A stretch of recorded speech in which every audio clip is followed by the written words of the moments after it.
Gabon under Leon Ba, 1957 to 1967.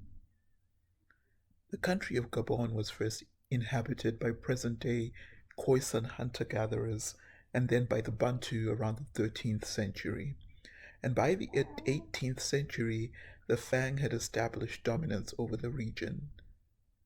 When the French came in 1843, they established a naval base and set up a colony for free slaves called Libreville in 1849. The French established Gabon as a colony in 1886 and made Libreville the capital of the French Congo. And by 1911, Gabon had become a separate colony within the French Equatorial Africa. The French in neighboring Congo seized Gabon and it became a separate colony with its own council. During this time period, native Gabonese began organizing. Leon Ba founded the United Gabonese Movement (MGM) as a local affiliate of the African Democratic Assembly (RDA). It later became the Gabonese Democratic Bloc (BDG) in 1957, which won the elections that year.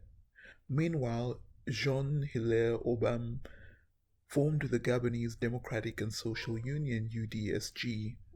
The Gabonese voted for independence in 1958 and became independent in 1960. After Mba won the election in 1961, he formed a coalition government with his rival Obem. However, by 1964, the coalition had become dysfunctional and Mba dissolved parliament, proposed to hold new elections. But before the elections could be held, the military took over in a coup and wanted to make Obem the leader. When the French uncovered the plot, they intervened to restore Mba as president. His party won 31 out of the 47 seats, and Mba was able to rule until he died in 1967. So the question is, what was he doing for the French, and what reason did they have to restore him? Why did they favor Leon Mba over Obem?